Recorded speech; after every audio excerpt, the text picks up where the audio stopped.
आज मी तुमच्याबरोबर शेअर करत आहे नाचणीपासून बनवलेला केक। खूप छान मस्त आणि खायला एकदम टेस्टी असा लागतो।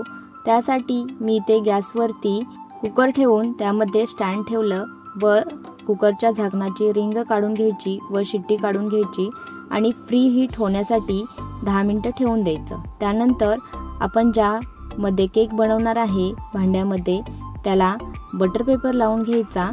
हे पहा मी व्हिडिओ मध्ये दाखवत आहे त्यानुसार तुम्ही ते बटर पेपर लावून घ्या। बटर पेपर नसेल तर त्याला थोडं तेल लावून गव्हाचं पीठ किंवा नाचणीचं पीठ डस्टिंग करून घेतलं तरी चालेल। केकचं बॅटर बनवायच्या अगोदर आपल्याला ही पूर्वतयारी अगोदर करून ठेवायची, त्याच्यामुळे आपला वेळ जास्त जात नाही। आता आपण केक बनवायला घेऊया। त्यासाठी मी ते गुळाचा वापर केला आहे। गुळ हा साखरेपेक्षा हेल्दी आहे, त्याच्यामुळे गुळाचाच वापर करा। डायबिटीज असेल कुणाला तर ते सुद्धा हा केक खाऊ शकतात। नाचणी हे डायबिटीज वाल्यांना खूप हेल्दी आरोग्यासाठी चांगले असते। मी ते गूळ 1 वाटी घेतला, त्यामध्ये दही अर्धी वाटी घाला, तेल पाव कप घाला, दूध 1 वाटी घाला व 1 चमचा व्हॅनिला इसेन्स घालून व्यवस्थित मिक्स करून घ्या। इथे आपल्याला गूळ वितळेपर्यंत ढवळत राहायचं व व्यवस्थित गूळ एकजीव झाल्यानंतर त्याच्यामध्ये आपल्याला नाचणीचं पीठ घालायचं आहे। मी ते 2 वाटी नाचणीचं पीठ घेतलं, थोडंसं मीठ घातलं चिमटभर, कोको पावडर 2 चमचा घातलं व व्यवस्थित चाळून घ्यायचं। चाळून घेतल्यानंतर केकचं बॅटर बनवायला घेतलं।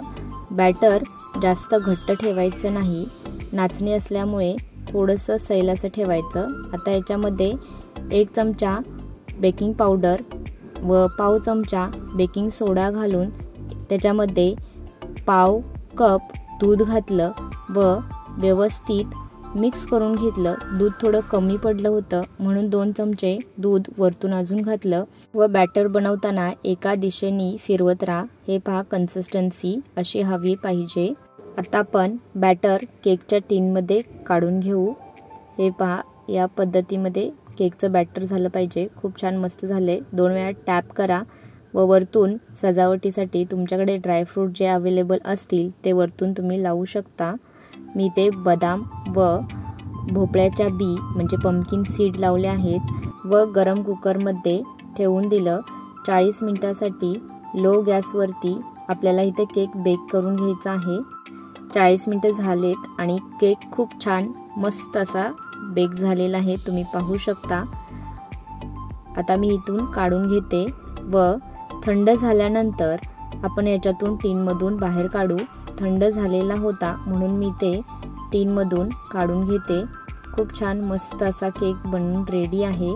मी तुम्हाला इथे एक पीस कट करून दाखवते। खूप इझिली असा कट होतो आणि खायला सुद्धा टेस्टला 1 नंबर लागतो। डायबिटीज असेल तर तुम्ही नक्की ट्राय करा हा केक। हे पहा मी तुम्हाला इथे तोडून दाखवते। खूप मस्त आणि जाळीदार असा बनलेला आहे। तुम्हाला ही रेसिपी कशी वाटली कमेंट बॉक्समध्ये सांगा। Bye bye.